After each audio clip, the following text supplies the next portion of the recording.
Sejam bem-vindos todos aqueles que já estão se conectando conosco para nós iniciarmos os nossos estudos desta noite. Vamos aqui aguardar o nosso horário e que as pessoas se conectem. Aí já estamos identificando aqui a Patrícia, Marcileia, o Guilherme, o Luciano, a Fátima. Boa noite a todos vocês. Já inclusive lembrando a muitos que a Fátima mesmo, ela compartilha na sua página no Facebook, na página do Grupo Mensageiros. Isso é bom e importante para que a gente leve essa mensagem consoladora ao maior número possível de pessoas. Tuca, muito obrigado também pela sua presença e participação de sempre. A Lídia, nossa companheira lá de Itamogi, que bom. Boa noite, Patrícia. Está aqui também desejando boa noite a todos. Mariângela também já está aqui conosco, que bom. Alguns de vocês que eu possuo até o WhatsApp, eu sempre mando uma mensagem lembrando-os dos estudos, porque eu sei dessa correria nossa, né? Como é que realmente às vezes a gente acaba deixando passar despercebido uns minutos e tal, às vezes atrasamos para entrar, e eu sei que muitos de vocês gostam de estar nos acompanhando desde o início. Aqueles que eu tenho, eu encaminho. Aqueles que eu ainda não tenho, se quiser depois me passa o número do WhatsApp, que eu sempre mando aí uns 5, 10 minutinhos antes o lembrete para vocês do início dos nossos trabalhos. Paulo Henrique, boa noite. Cumprimentos estrangeiros, né? Isso é bom até para lembrar dos nossos irmãos e companheiros, sobretudo os espanhóis e da Europa, né, que andam passando por um período um pouco mais difícil e complicado dessa pandemia que nós sabemos.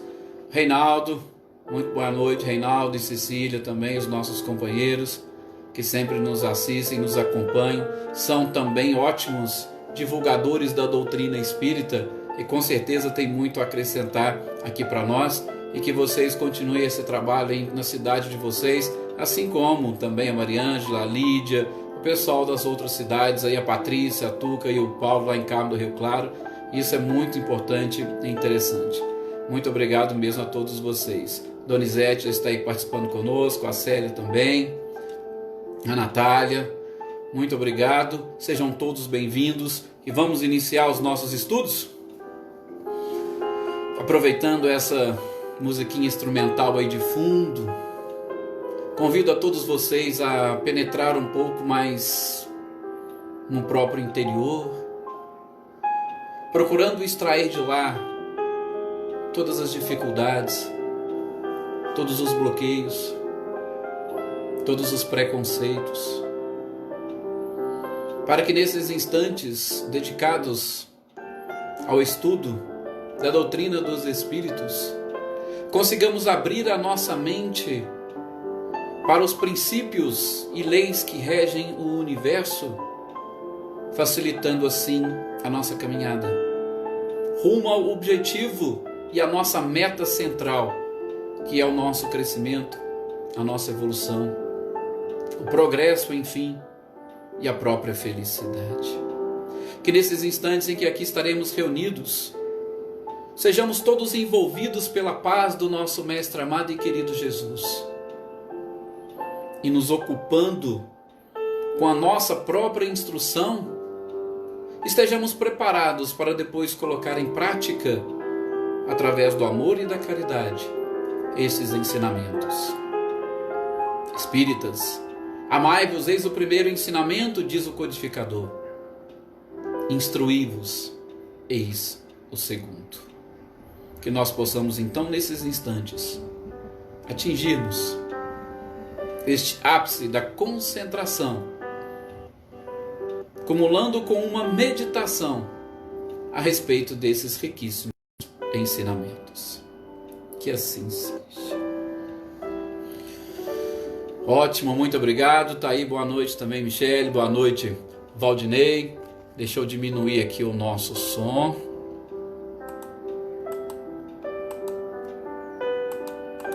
para facilitar a nossa conversa, eu estava comentando aqui, o Valdinei também é um outro trabalhador da doutrina, principalmente ali na região de Rio Claro, que continue, Valdinei, com esse trabalho que você sempre faz de divulgação dessa doutrina maravilhosa. Bem, meus queridos companheiros, sejam todos bem-vindos e vamos continuar as nossas reflexões em torno do Evangelho segundo o Espiritismo, esse importante livro que Kardec codificou. Utilizamos aqui a expressão codificou no sentido de organizou os seus ensinamentos, estabeleceu um método de estudo e, por que não, facilitando a própria prática justamente em cima dos seus conhecimentos e das instruções dos Espíritos, da própria inspiração dos Espíritos, de acordo com a necessidade de se colocar em prática. Eu gosto muito de falar disso e depois que nós encerrarmos a introdução, eu pretendo trazer um pouquinho para vocês algo sobre essa estrutura do próprio Evangelho segundo o Espiritismo, que ela é bem interessante, sobretudo a base na qual se sustenta todo este edifício cristão, ou o edifício estabelecido pelos Espíritos, para nós conseguirmos identificar de uma forma mais clara e precisa os ensinamentos do Cristo. Sobretudo essa base composta dos 4 primeiros capítulos, que são princípios basilares para nós entendermos os ensinamentos de Jesus. Por isso que eu gosto de dizer, estudamos e aprendemos muito com o índice das obras, e com o Evangelho segundo o Espiritismo não é diferente. Temos muitos ensinamentos e informações que podem ser extraídos, assim como vocês estão vendo do próprio prefácio. O prefácio do Evangelho segundo o Espiritismo, eu não sei se vocês chegaram a ter uma noção, ou se vocês, quando leram, conseguiram enxergar talvez a profundidade, pelo menos, que nós estamos tentando identificar aqui nos nossos estudos, mas nós estamos procurando, inclusive, ir além daquilo que muitos interpretam, voltando para esses espíritos do Senhor, que são as virtudes do céu, voltando justamente lá em Emmanuel, no livro A Caminho da Luz, mostrando que qual estrelas cadentes deixaram um rastro para a humanidade, não apenas com o surgimento da doutrina espírita, mas com todo o ensinamento moral do planeta. Então, estou levando este prefácio, essas informações do Cristo, para além do surgimento da doutrina espírita. Creio que muitos desses ensinamentos do passado não podem ser de forma alguma esquecidos, assim como o objetivo do Espiritismo, pela questão e resposta de 627 do Livro dos Espíritos, não fala justamente que o objetivo é resgatar os ensinamentos do Cristo e principalmente colocar luz, ou uma luz interpretativa, para ficar mais fácil esse entendimento, para nós atingirmos esse objetivo? Então nós não podemos esquecer, por isso que eu estou ampliando estas informações, sobretudo dessas estrelas cadentes que descem do céu, esses espíritos que fazem parte do exército, sob o comando do Espírito de verdade, o nosso próprio Cristo, como nós vimos no nosso estudo anterior do Evangelho segundo o Espiritismo. E nós interrompemos aqui a leitura ou o estudo do prefácio, justamente num dos parágrafos que vai falar deste convite que nós estamos recebendo. Como diz os Espíritos, sob a tutela e, é claro, a mensagem do Espírito de verdade, nós vos convidamos, a vós, homens. E aí a gente trouxe um pouquinho deste conceito de homens, como podemos entender e interpretar os homens, e sobretudo diante da colocação de Joana de Ângeles, daquelas características que nos separam dos próprios animais. O que nos diferencia dos animais?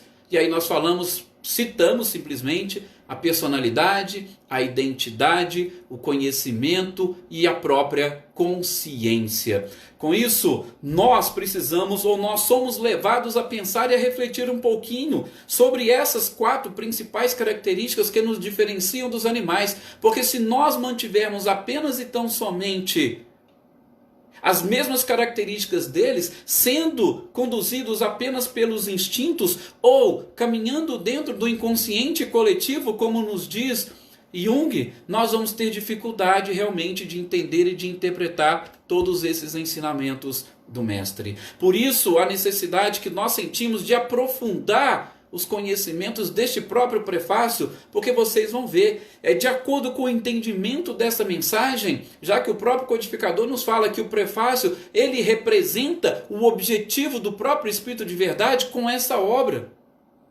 Não somente o objetivo, como os principais aspectos. E às vezes a gente pega o livro, este Evangelho segundo o Espiritismo, abrimos aleatoriamente, mas nós fazemos uma leitura nos esquecendo de basear ou de fundamentar nesses princípios e no objetivo da própria obra, como nós vamos ver na introdução, e vamos iniciar o estudo dessa introdução hoje. E qual que é o título 1 da introdução?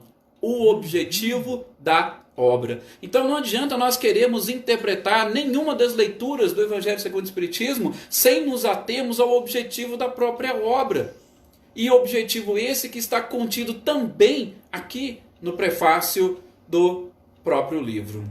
Então, quando o Espírito de Verdade diz que todos os homens estão sendo convidados, e aí nós colocamos homens com essas características que nos diferencia dos animais, até mesmo porque nós temos a responsabilidade, como diz a questão 132 do Livro dos Espíritos, nós encarnamos, ou o princípio inteligente age sobre o princípio material, justamente para auxiliar Deus na obra da criação. E nós temos uma responsabilidade imensa com todas as criaturas, estejam elas em qualquer reino. Nós temos essa responsabilidade por todos esses que estão, do ponto de vista moral, atrás de nós na escala evolutiva. E às vezes nós não pensamos nisso. Nós acabamos agindo muito mais como os próprios animais do que como seres mais inteligentes ou com uma moral um pouco mais avançada. Como comenta aqui o Alessandro, animais pensando fragmentado, pensamento fragmentado. Exatamente, a gente precisa ter um pensamento mais contínuo, por isso que o próprio codificador coloca, para entendermos a doutrina precisamos de continuidade nos nossos estudos. Mas nós paramos nesse ponto, onde o convite é para o divino concerto. Que divino concerto é esse? É justamente essa harmonia que rege todo o universo. Nós ainda vamos descobrir que o universo ele é tocado por música, e uma música harmônica. O concerto nada mais é do que isso, uma harmonia de instrumentos, uma harmonia de vozes que vai justamente levar ao ápice. Aqueles que já tiveram a oportunidade de estudar um pouco mais a Revista Espírita, já viram ali alguns desenhos que o próprio codificador traz de moradas em planetas mais avançados, que elas são praticamente feitas e construídas com notas musicais. Olha para vocês verem que interessante. Assim realmente é a nossa a condução deste próprio universo. E o Espírito de Verdade nos convida a fazer parte deste concerto. E o que é mais interessante, ele fala, tomai da lira. Quando ele usa essa expressão tomai da lira, ele está usando justamente esse instrumento que é utilizado desde a antiguidade. E a lira, podemos dizer, é mais ou menos parecida com o nosso violão. Era um dos instrumentos mais comuns que tinha naquela época. Isso para mostrar que nós não precisamos de um gosto super hiper apurado. Nós não precisamos saber tocar os instrumentos mais complexos. A gente precisa do simples, a gente precisa do básico. E como traz a questão 909 do Livro dos Espíritos, muitas das vezes nós precisamos mais da nossa própria vontade. Então ele fala, tomai da lira. E a lira era um instrumento utilizado justamente para exaltar ou para elevar cada vez mais este sentimento que os seres humanos precisam aprender e precisam desenvolver. Era justamente para elevar o nível das sensações e das emoções. É o que vai justamente nos aproximar do Criador. O Emmanuel diz no livro O Consolador, a arte é aquilo que mais nos aproxima do Criador. E para nós participarmos deste concerto Basta pegarmos a lira, ou seja, algo simples. Todos nós somos e fomos convidados. Estamos de posse dos instrumentos mais simples. Podemos inclusive entoar, como dá sequência à mensagem do Espírito de Verdade, num hino sagrado, entoar, cantar. E este hino a gente sabe, é justamente o amor, nada mais do que isso. Só que não vou aqui utilizar de nenhum tipo de utopia com todos vocês, até mesmo porque, na minha modesta opinião, nós ainda não sabemos o que é o amor. Gosto de interpretar e até mesmo de forma bem literal aquilo que o Espírito Lázaro traz para nós nesse mesmo Evangelho segundo o Espiritismo. O amor, não o amor da forma vulgar como nós conhecemos, porque o nosso amor, infelizmente, ainda é vulgar. Nós ainda não temos o conhecimento. Por quê? Porque o amor puro e sincero, ele vem dos sentimentos. Os sentimentos, como diz Hermance Dufour, são os guias infalíveis da alma. E a gente ainda não é conduzido por sentimentos. Nós somos levados e conduzidos apenas e tão somente por sensações e por emoções. E determinados momentos as paixões falam alto, é o que nos dá mais força, que nos dá mais coragem. Sim, é um amor egoísta, mas eu nem sei se poderíamos chamar de amor, Rosângela. Nós estamos falando de amor porque justamente é a expressão, é a palavra que o próprio Cristo disse. Mas este hino nós ainda vamos aprender. Para isso a gente tem que passar pelo caminho das virtudes. E a principal virtude que a doutrina espírita adotou como bandeira é a da caridade.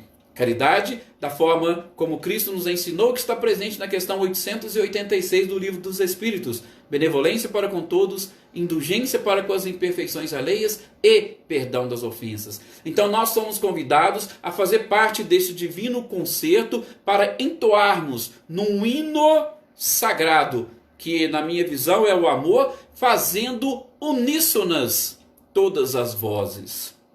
Todo mundo falando a mesma língua, todo mundo conversando da mesma forma e falando qual a língua, senão a do próprio amor.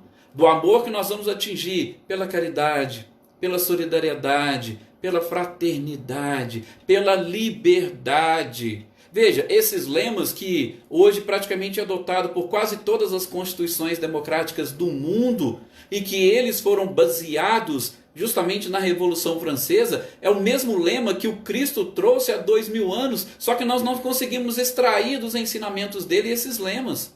Liberdade, igualdade e fraternidade. Mas até hoje nós não conseguimos, mesmo estando expressa em leis humanas, nós não conseguimos colocar em prática a liberdade, a igualdade e a fraternidade. Por quê? Porque nós não fazemos ainda, não participamos desse divino concerto, não fazemos as nossas vozes se unirem à voz dos outros e muito menos falamos uma linguagem única que é justamente a do amor.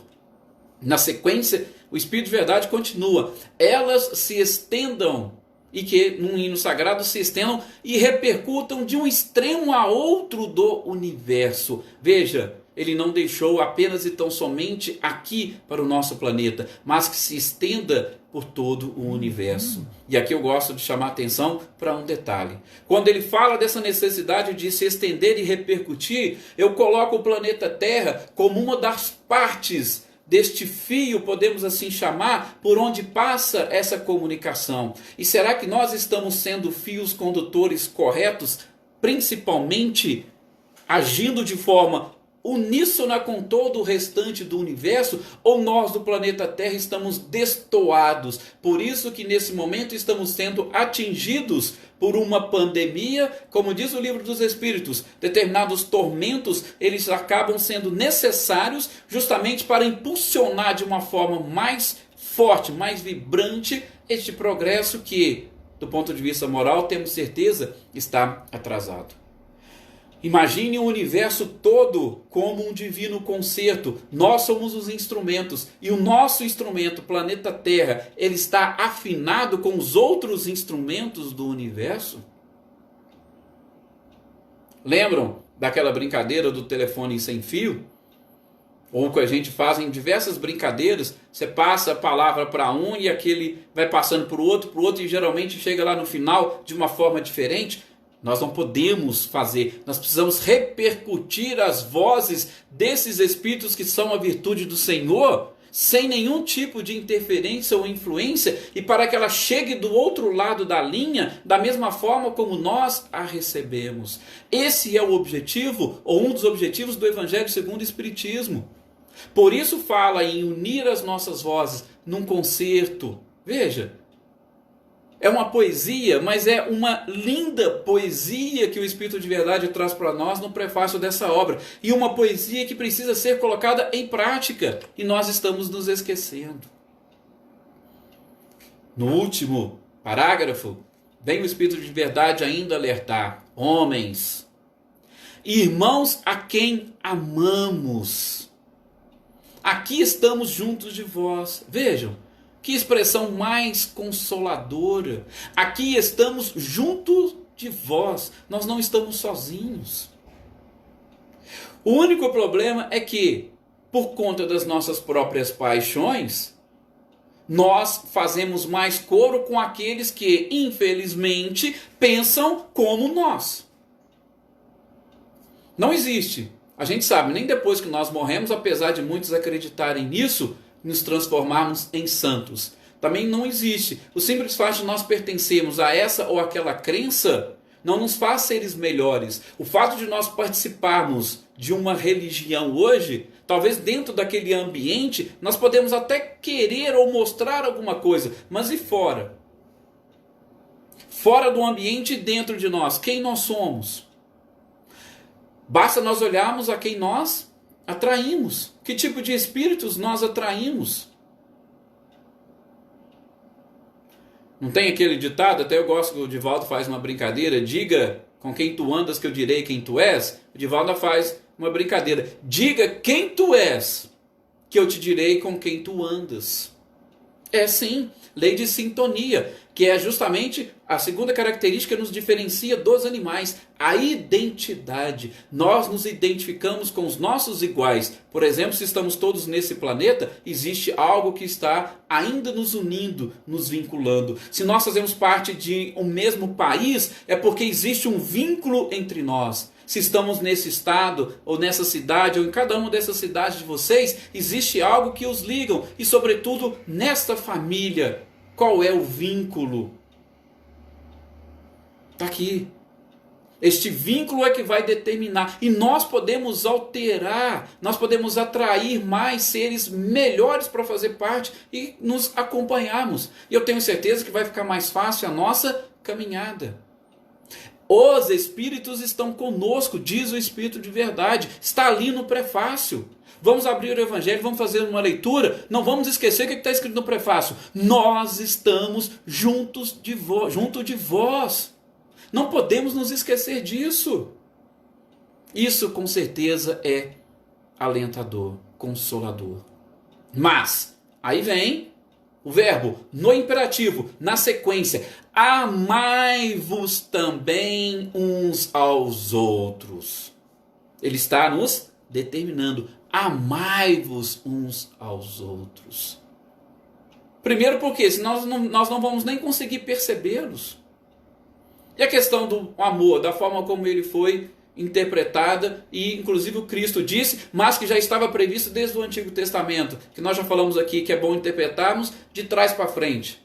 Amar a si próprio, porque a mesma medida do seu amor você vai amar ao próximo, e você amando ao próximo, você pode ficar tranquilo, o seu amor a Deus é uma consequência dos seus próprios atos. Por quê? Porque você estará respeitando as leis divinas. Isso é amor. Respeito também é uma forma de amar. Então, não se preocupem com essa parte. Amar a Deus. Não, eu amo a Deus sobre todas as coisas. Não, talvez você ainda tenha medo de Deus acima de tudo. É aquele amor pregado principalmente no Antigo Testamento. O temor a Deus. Esse temor, talvez nós utilizamos como amor, mas ainda não é. Por isso precisamos avançar. E foi por isso que Cristo veio e trouxe esta palavra, essa expressão, amor. E João trouxe de uma forma fantástica no seu Evangelho. Deus é amor. E segue o prefácio. e dizei do fundo do coração. Também precisamos chamar atenção para essa expressão. Quando ele quer dizer do fundo do coração, é de onde você retira toda a sua verdade. Qual foi uma das expressões do Cristo? Onde está o teu tesouro, aí estará o teu coração. Diga a verdade do fundo do coração. Dizei do fundo do coração. Ou dizei lá de dentro, porque o próprio Cristo disse: não é o que entra na boca do homem que torna impuro o homem, mas aquilo que sai da boca do homem. Por quê? Porque a boca fala daquilo que o coração está cheio. Então, o Espírito de verdade diz que se nós falarmos como está lá em João, capítulo 8, versículo 32, conhecereis a verdade vos libertará. Se nós tirarmos a verdade do fundo do nosso coração, e aí vem a sequência, fazendo as vontades do Pai, olha, não basta dizer do fundo do coração, que é justamente a expressão da nossa mais sincera verdade, mas é dizer do fundo do coração, fazendo a vontade do Pai. Aí a gente lembra daquela passagem de Jesus: todos aqueles que fazem a vontade do meu Pai que está nos céus, esses são meus irmãos, minhas irmãs, minha mãe. Então não basta eu expressar e trazer a verdade de dentro de mim, é preciso fazer a vontade do Pai. E aí ele coloca, do Pai que está nos céus. Se eu disser do fundo do coração e fazer a vontade, Senhor, Senhor, podereis entrar no reino dos céus. É ou não é uma belíssima mensagem? Mas vejam, não se preocupem com o entrar no reino dos céus. Porque se eu digo a verdade, se eu retiro do fundo do meu coração e faço a vontade de Deus, todas as vezes que eu disser Senhor, Senhor, como Cristo disse, eu já instalei o reino dos céus dentro do meu coração. É uma questão de sintonia. A gente vai ver quando estivermos estudando o céu e o inferno. É uma questão de sintonia, este podeis entrar no reino dos céus. Veja que fantástico.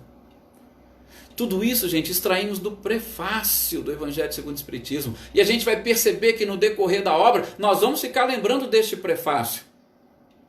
Ou seja, se vocês esquecerem o Evangelho segundo o Espiritismo inteirinho e souberem o prefácio e colocarem em prática o que nós estamos vendo aqui, acabou. Creio que nós não precisamos ficar preocupados com os diversos outros ensinamentos, não. Porque, de novo, o prefácio vai representar todo o objetivo do livro. Ok? Eu sei que talvez poderíamos dizer muito mais coisas desse prefácio, mas precisamos seguir. E eu prometi que iniciaria hoje a introdução. E a introdução, ela já vai começar com o título 1. O objetivo desta obra. Olha, claro que muitos de nós, e eu não sei, provavelmente vocês também podem fazer isso, questionar. Se, isso Kardec também foi questionado, ok? Se nós já temos, você falou que Jesus é o ser mais perfeito que pisou no nosso planeta. Nós já temos os evangelhos que os evangelistas escreveram. Então, teria necessidade de escrevermos mais alguma coisa? Será que não está tudo lá nos evangelhos? E o Espiritismo não é uma doutrina também cristã? Então, para que tudo isso? Aí nós vamos logo no início, que eu sei que vocês também já conhecem de cor e salteado e adoram essa parte. Mas nós vamos inclusive ficar só nela hoje, porque eu quero trazer algumas informações, talvez os auxilie nessas suas reflexões. Kardec vai falar, olha, o codificador, inicia a introdução falando o seguinte: podemos dividir toda a matéria dos evangelhos.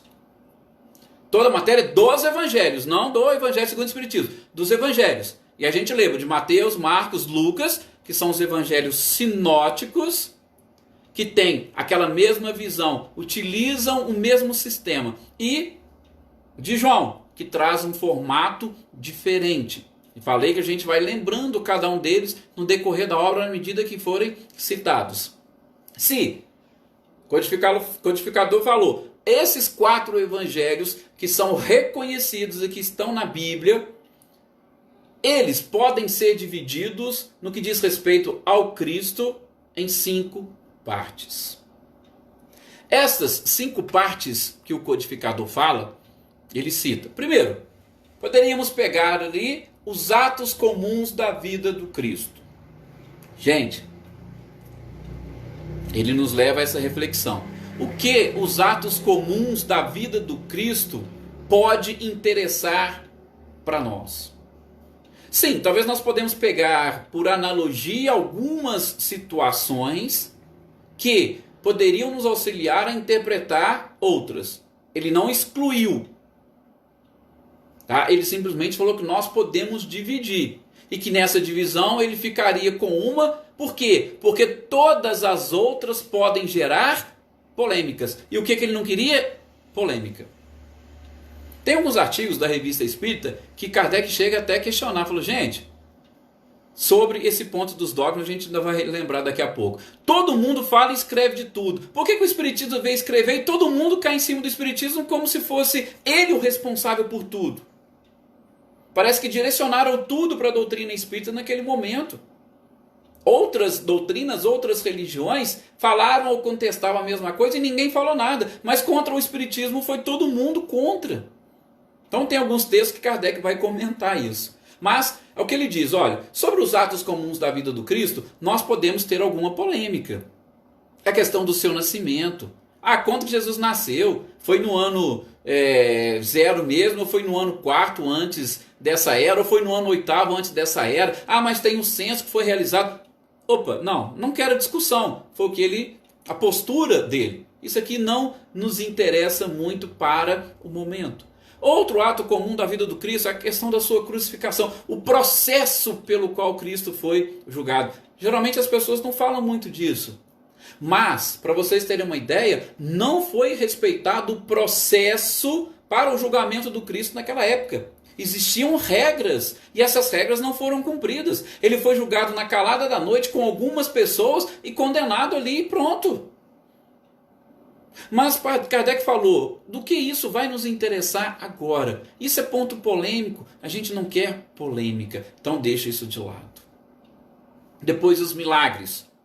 Os atos comuns da vida do Cristo e depois os milagres. Os milagres a gente vai ver, nós vamos estudar lá na Gênese, o que ele fala. Mas ele falou, nesse ponto aqui do Evangelho segundo o Espiritismo, nesse aspecto religioso da doutrina, nós não vamos trazer. Por quê? Porque isso também gera polêmica e discussão. E aqui, se me permite, eu vou abrir um pequeno parênteses. Por quê? Porque nesse período que nós estamos enfrentando essa pandemia, às vezes eu percebo, percepção minha, eu posso estar enganado, tá? Mas a percepção minha é que muitos de nós, inclusive espíritas, e eu sei que tem pessoas que não são espíritos que estão nos acompanhando, mas chamando a atenção dos espíritos que já deveriam ter uma visão diferente. Mas muitos de nós, o que nós estamos esperando? Eu percebo através das orações. Nós estamos esperando milagres. Muitas pessoas fazem as suas orações, elevando o seu pensamento, pedindo a Deus para nos livrar dessa situação.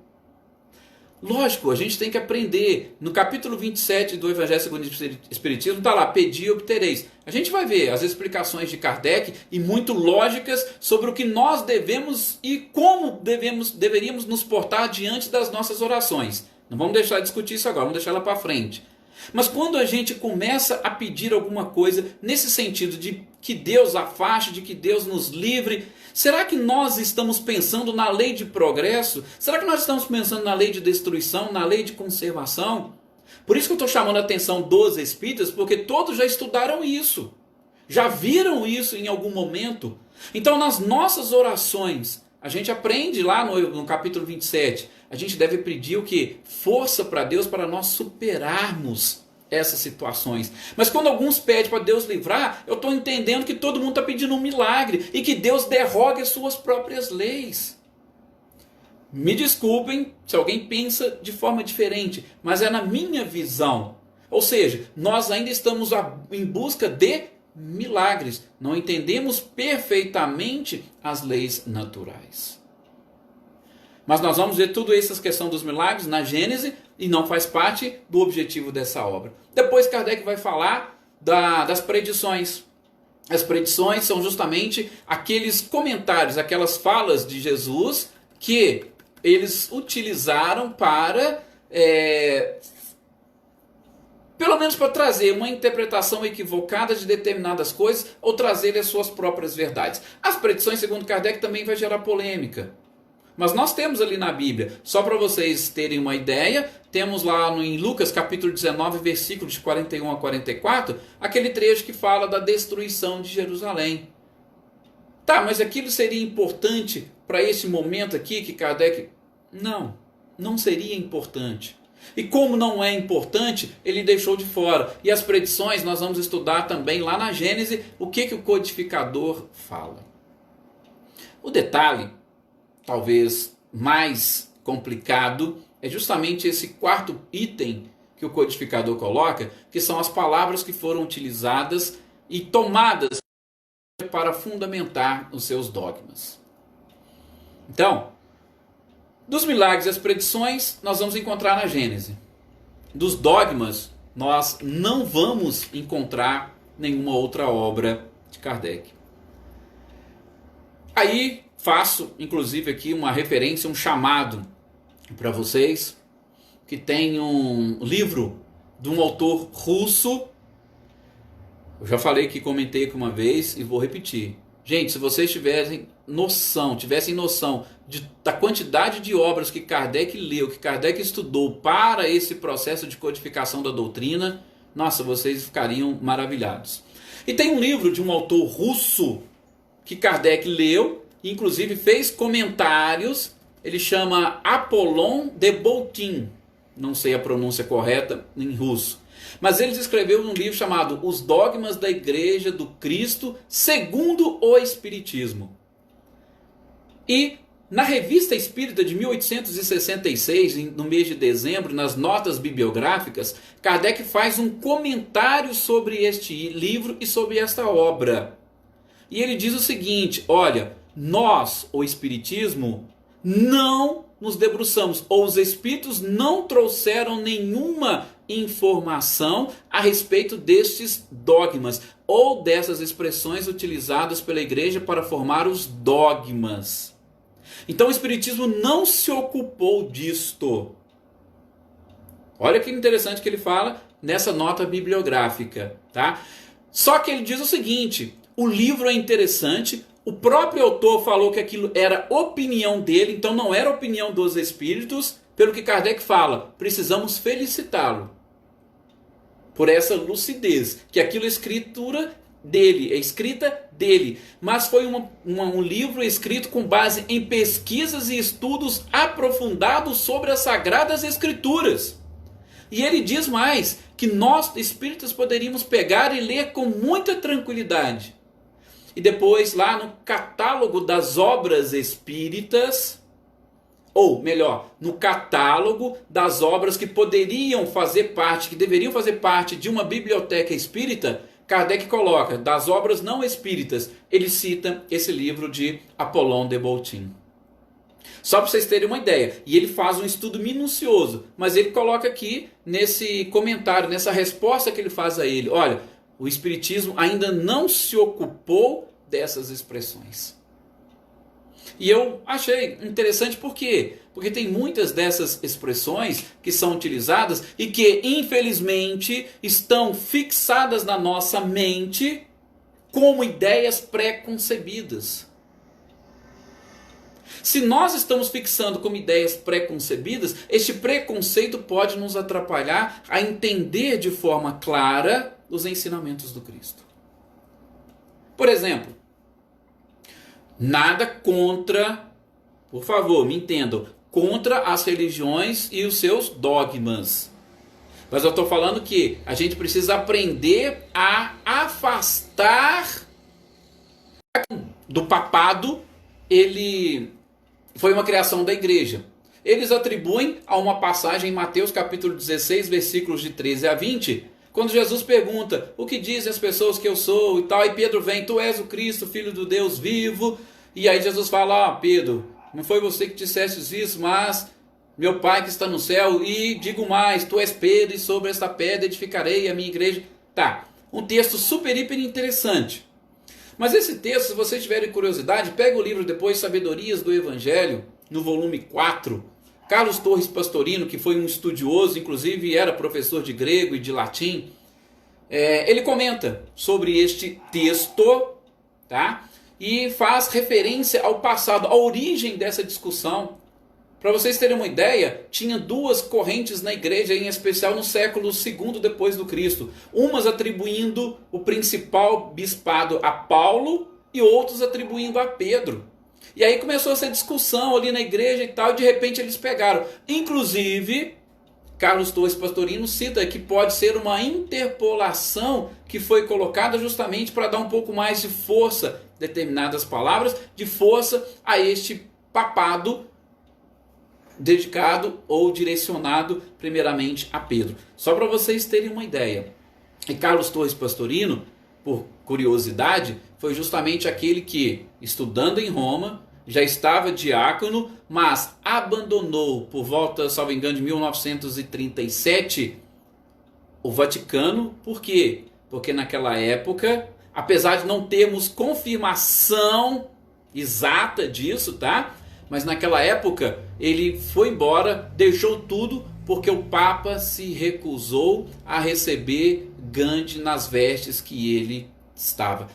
A gente sabe como que Gandhi se vestia, tá? Então isso é algo atribuído. E o Divaldo cita isso também, que Gandhi não foi recebido pelo Papa por conta das suas vestes. E aí o próprio Pastorino fala: poxa, então se Jesus viesse aqui, ele não ia ser recebido pelo Papa. Por quê? Porque ele não entraria aqui de smoking e tal. Ele vestiria com certeza com as roupas mais simples. Aí a partir dali ele abandonou, veio, ingressou nas fileiras espíritas, e a gente sabe o espírita que ele foi, as obras que ele escreveu. Gente, estamos aqui até ultrapassando o nosso tempo. Mas eu queria só deixar aqui esses tópicos para vocês verem que são os pontos polêmicos que Kardec quis se afastar. E ele escreveu o Evangelho segundo o Espiritismo, que é o que nós vamos nos debruçar, apenas e tão somente nesse quinto aspecto, ou nessa quinta divisão, que são os ensinamentos morais do Cristo. E sobre esses ensinamentos morais não tem nenhum tipo de discussão. As religiões cristãs não poderiam se debruçar. Por quê? Porque eles dizem sempre a mesma coisa. No nosso próximo encontro sobre o Evangelho segundo o Espiritismo, a gente termina esses comentários sobre o objetivo da obra, exatamente falando o que Kardec fala. E é um texto super interessante essa introdução sobre os ensinamentos morais de Jesus. Muita paz a todos vocês. Desculpe mais uma vez ter ultrapassado um pouquinho o nosso horário, e que todos possam continuar refletindo sobre todas essas lições, e nesse momento de recolhimento que a gente possa e consiga crescer cada vez mais com essas informações que o codificador nos apresenta, com essas informações que a gente está aprendendo a interpretar do próprio Jesus, e que possamos fazer coro às vozes dos céus, que são dos Espíritos, que são as virtudes dos céus, que com certeza como estrelas cadentes deixaram um rastro, e que nós sigamos esse rastro, e em especial encontremos o mais rápido possível a nossa vocação e façamos parte deste divino concerto. Que assim seja.